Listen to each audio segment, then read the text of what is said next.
En ce qui concerne la sécurité de la région de l'Arctique, l'Europe est entièrement et sans réserve engagée. Et nous partageons les objectifs des États-Unis à cet égard. Par exemple, notre État membre de l'Union européenne, la Finlande, l'un des plus récents membres de l'OTAN, est en train de vendre ses tout premiers brise-glaces aux États-Unis.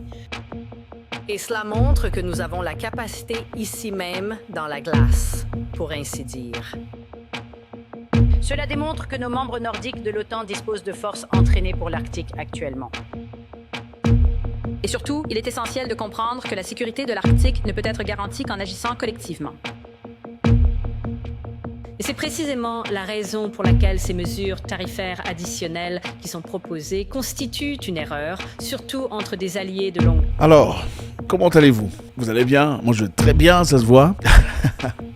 Eh bien écoutez, on a un discours ici très intéressant qu'on a redécouvert encore une fois. Puis je pense qu'il faudrait que je le partage avec vous. Très très intéressant, je voudrais que vous fassiez vos commentaires pour que l'on puisse faire la lecture ensemble puis tirer des conclusions. On y va, on regarde la vidéo, ensuite on fait un commentaire.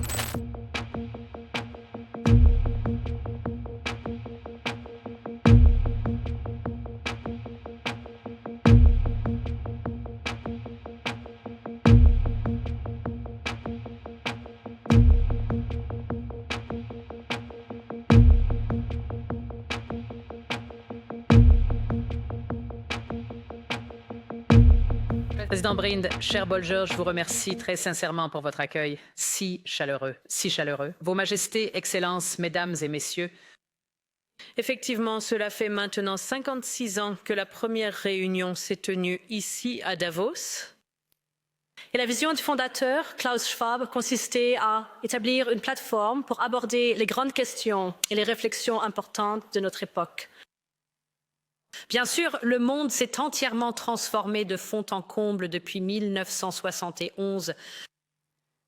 Mais l'idée originale de Davos est restée présente, comme nous venons de l'entendre à travers les discours. J'ai donc été ravie que vous soyez revenus à vos racines avec le thème de cette année, un esprit de dialogue. Parce que cet esprit est d'autant plus important dans un monde qui est aujourd'hui plus divisé et plus conflictuel que jamais.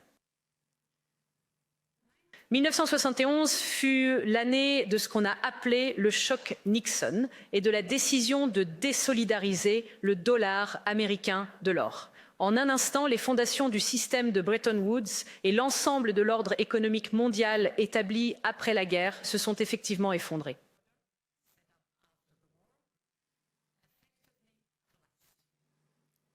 Mais cela a également eu deux effets majeurs. Cela a créé par inadvertance les conditions d'un ordre véritablement mondial. Et cela a constitué une leçon importante pour l'Europe, soulignant la nécessité de renforcer sa puissance économique et politique. C'était un avertissement important pour réduire nos dépendances, dans ce cas particulier, sur une devise étrangère. Le monde est peut-être très différent aujourd'hui, sans aucun doute, mais je crois que la leçon reste fondamentalement la même. Que les chocs géopolitiques peuvent et doivent absolument être considérés comme une véritable opportunité pour l'Europe. Et à mon avis, le changement sismique que nous traversons aujourd'hui est une opportunité, en fait, une nécessité de construire une nouvelle forme d'indépendance européenne. Et ce besoin n'est ni nouveau, ni une réaction aux événements récents. Cela relève d'un impératif structurel depuis un temps considérablement plus long.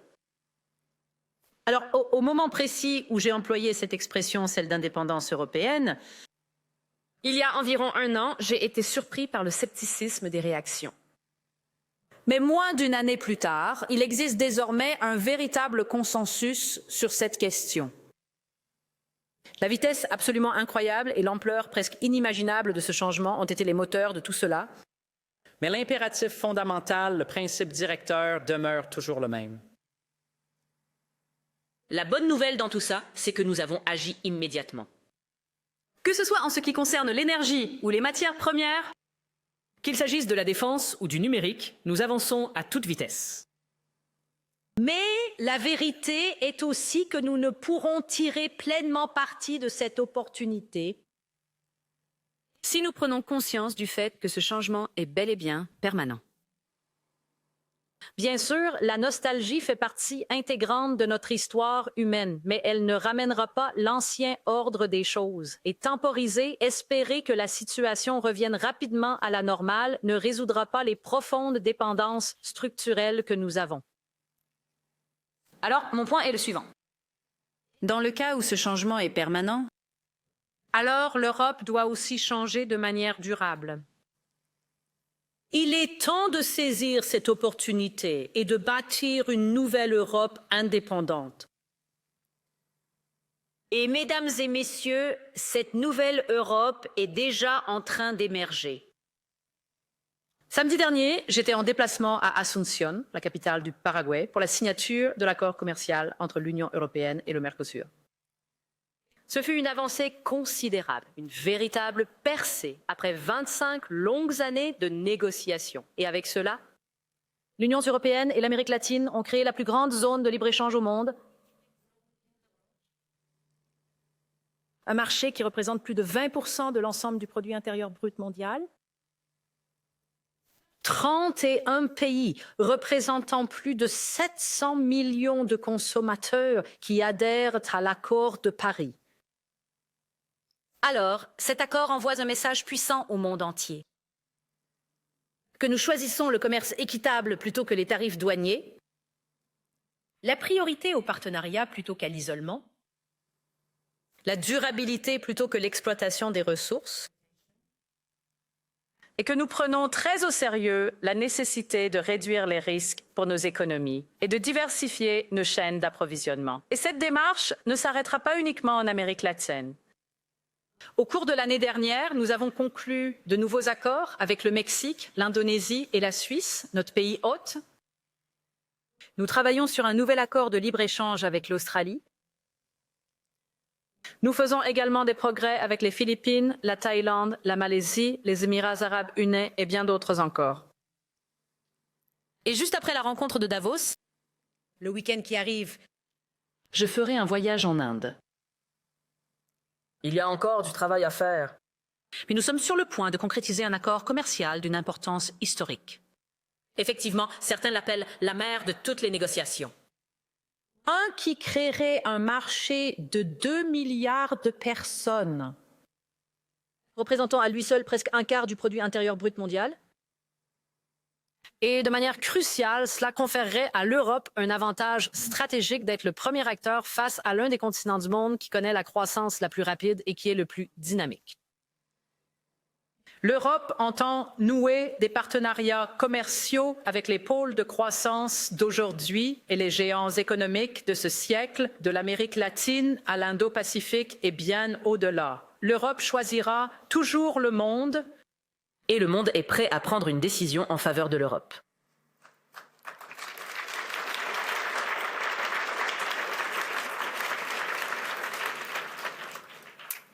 Et mesdames et messieurs, cette réalité témoigne également du fait que l'Europe possède absolument tous les atouts nécessaires pour attirer les investissements.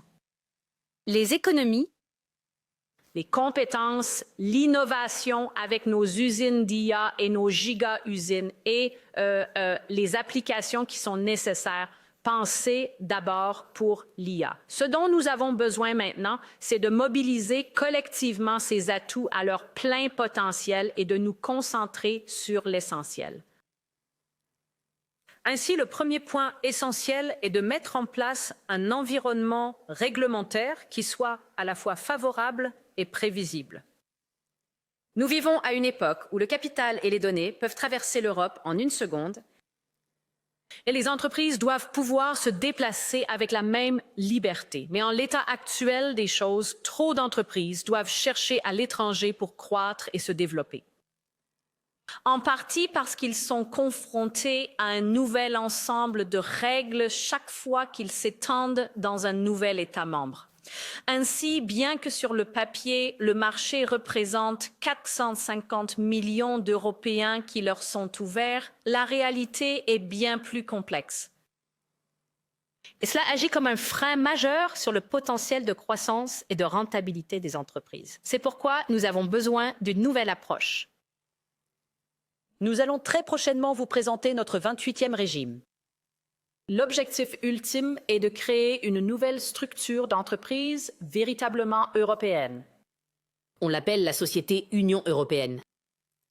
Avec un ensemble de règles qui soient à la fois uniques et simples, et qui s'appliquera de manière fluide à l'ensemble de notre Union, afin que les entreprises puissent fonctionner beaucoup plus facilement à travers les États membres.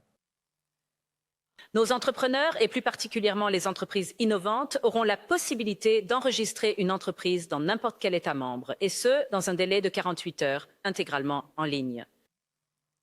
Ils bénéficieront du même régime de capitaux dans toute l'Union européenne.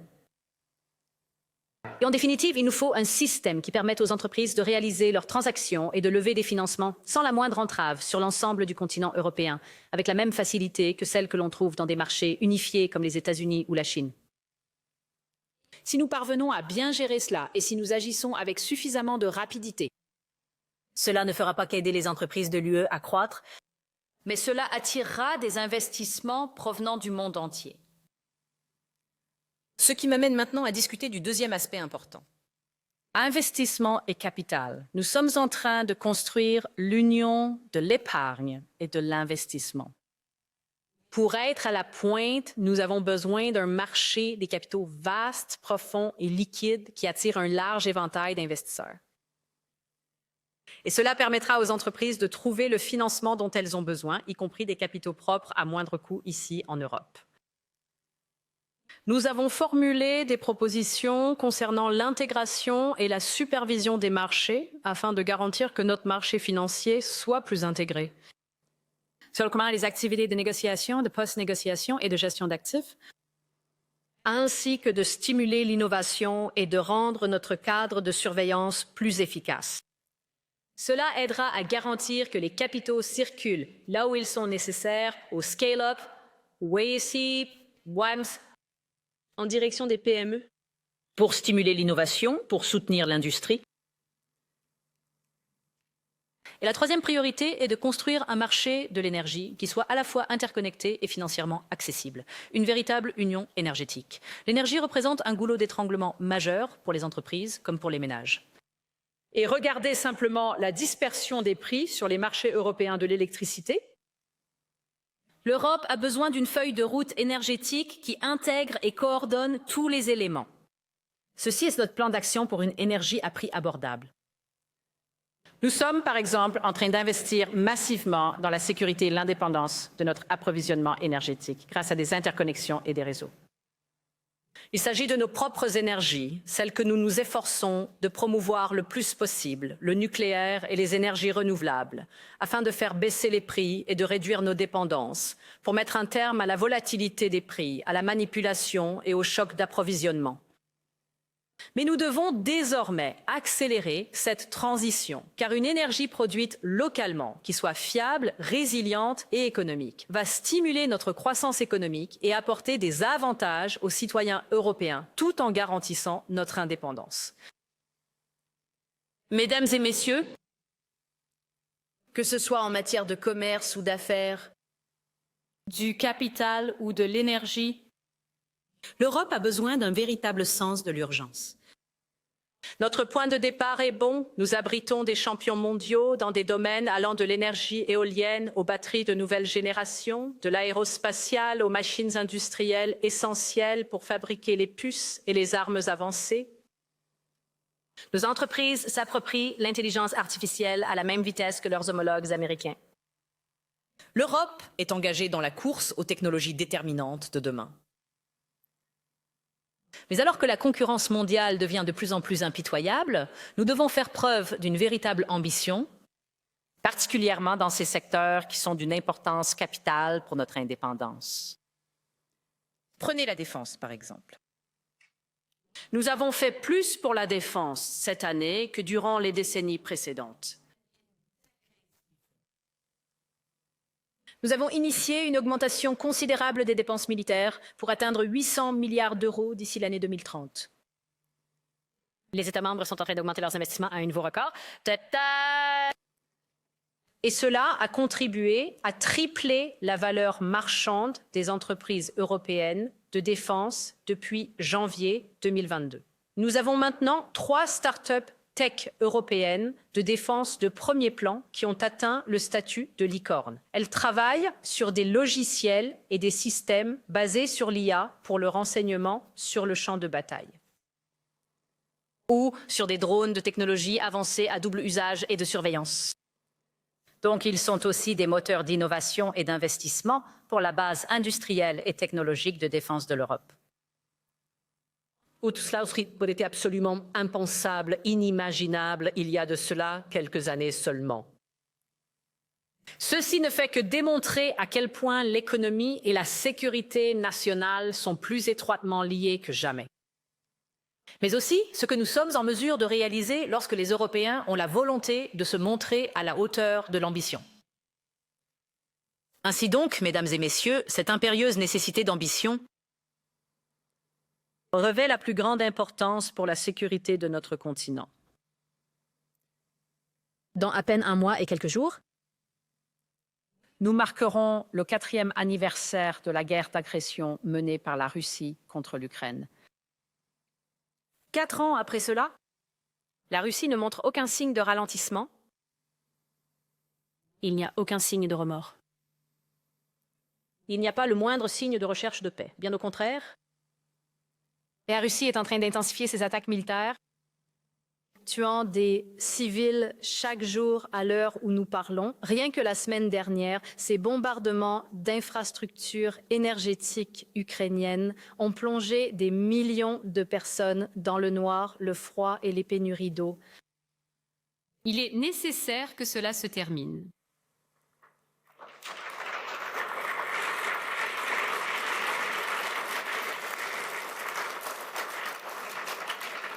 Nous désirons tous, du fond du cœur, que la paix s'installe en Ukraine. Nous reconnaissons le rôle qu'a joué le président Trump dans la promotion du processus de paix. Et nous allons travailler en très étroite collaboration avec les États-Unis. Et nous sommes tous d'accord que par conséquent, l'Ukraine doit être en position de force pour aller à la table des négociations. Et c'est pourquoi nous, Européens, avons décidé de fournir à l'Ukraine un prêt de 90 milliards d'euros pour 2026 et 2027. Grâce à ce soutien, nous veillons à ce que l'Ukraine puisse véritablement renforcer ses capacités de défense sur le champ de bataille, renforcer ses capacités militaires de défense en vue d'un accord de paix et maintenir les services de base en état de marche. Avant toute chose, cela vient réaffirmer l'engagement inébranlable et sans faille de l'Europe en ce qui concerne la sécurité, la défense, ainsi que l'avenir européen de l'Ukraine. Et parallèlement à cela, nous avons pris la décision d'immobiliser de manière permanente les avoirs russes et nous nous réservons le droit d'en faire usage. Ceci doit servir de rappel brutal et sans équivoque à la Russie et de message clair et retentissant au monde entier. L'Europe restera toujours solidaire de l'Ukraine jusqu'à l'établissement d'une paix juste et durable.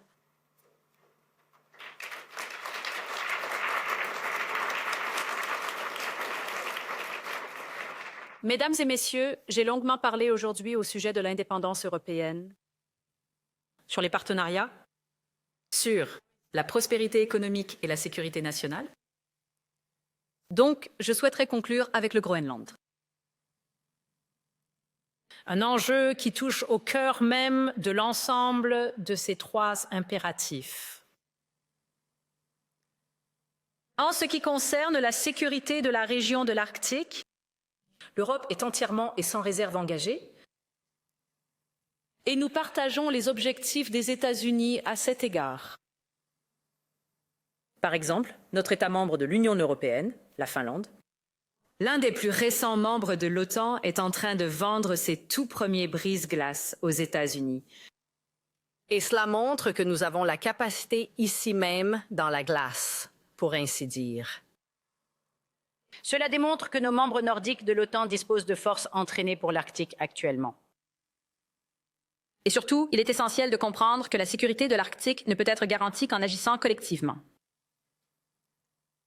Et c'est précisément la raison pour laquelle ces mesures tarifaires additionnelles qui sont proposées constituent une erreur, surtout entre des alliés de longue date. L'Union européenne et les États-Unis sont parvenus à un accord commercial en juillet dernier. Et en politique, tout comme c'est le cas dans les affaires, un accord est un accord. On ne revient pas dessus. Et lorsque des amis se serrent la main, ce geste doit nécessairement revêtir une signification profonde et sincère. Mesdames et messieurs, nous considérons les citoyens des États-Unis non pas seulement comme nos alliés, mais véritablement comme nos amis. Et nous entraîner dans une spirale descendante ne ferait qu'avantager les adversaires même que nous nous efforçons tous deux de maintenir à l'écart de la scène stratégique mondiale. Alors, notre réponse sera ferme et résolue, Unie et proportionnelle. Mais au-delà de cela, nous devons être stratégiques quant à la manière d'aborder cette question. Et c'est la raison pour laquelle nous élaborons un ensemble de mesures pour soutenir la sécurité de l'Arctique. Le principe fondamental? Pleine solidarité avec le Groenland et le Royaume du Danemark. La souveraineté et l'intégrité de leur territoire ne peuvent en aucun cas faire l'objet de négociations. Deuxième. Nous travaillons sur un afflux considérable d'investissements européens au Groenland.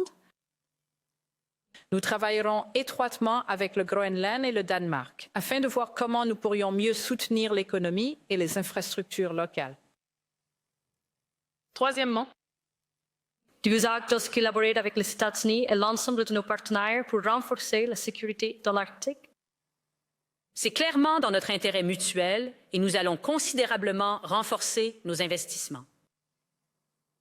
En particulier, j'estime que nous devrions consacrer l'accroissement de nos dépenses militaires au développement d'une capacité européenne de brise-glace et à d'autres équipements essentiels à la sécurité de l'Arctique. Et quatrièmement, dans ce même esprit, il nous est nécessaire de collaborer avec l'ensemble de nos partenaires régionaux afin de consolider notre sécurité collective et partagée.